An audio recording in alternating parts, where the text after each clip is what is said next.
Breaking news today. Trump claims Kim Jong-un contacted him about Biden's poor performance in office.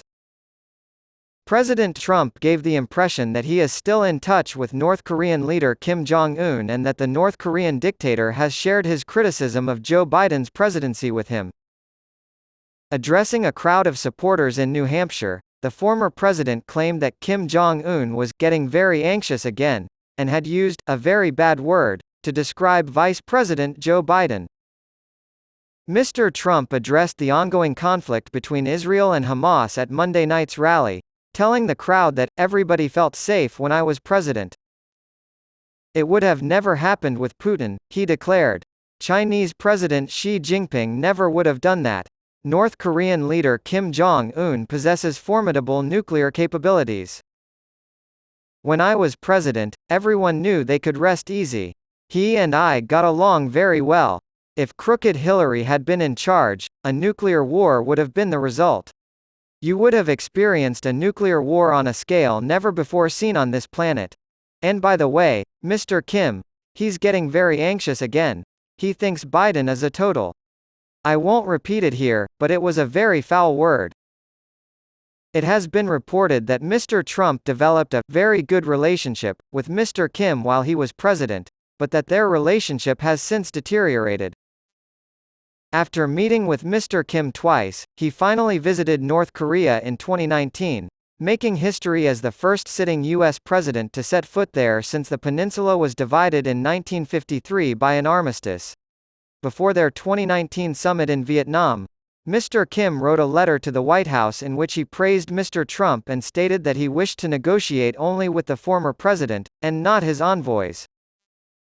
Mr. Trump once referred to Mr. Kim as "Little Rocket Man," in reference to North Korea's growing nuclear capabilities. This newfound warmth followed an exchange of harsher words between the two leaders. Organizations have said it is not feasible to provide free housing for Ukrainian refugees arriving in Ireland for 3 months before forcing them to find private housing on their own. Coalition leaders were debating the policy on Monday night, which would drastically alter the way the state protects those fleeing the conflict in Ukraine. The approval of Tasha Leo Varadkar, Tenaste Michael Martin, and Green Party leader Eamon Ryan is necessary for a memo outlining proposed changes to be sent to Cabinet on Tuesday. According to the Irish Examiner, after 3 months of state-provided housing, Ukrainians will be required to either find private rental housing or accept a property pledged through the Offer a Home scheme.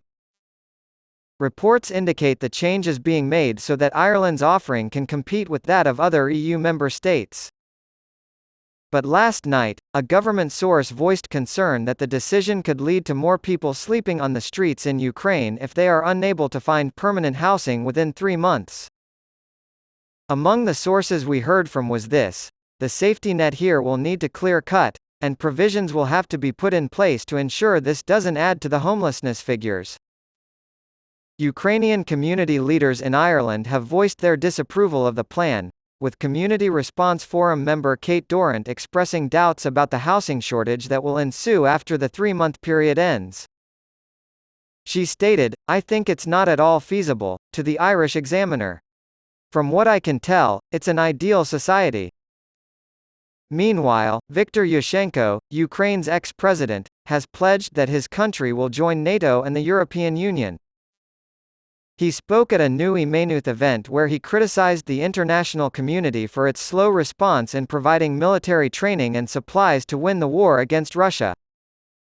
Through an interpreter, Mr. Yushchenko expressed confidence that Ukraine would soon achieve victory over Vladimir Putin and that the whole world will be proud that it helped us achieve it.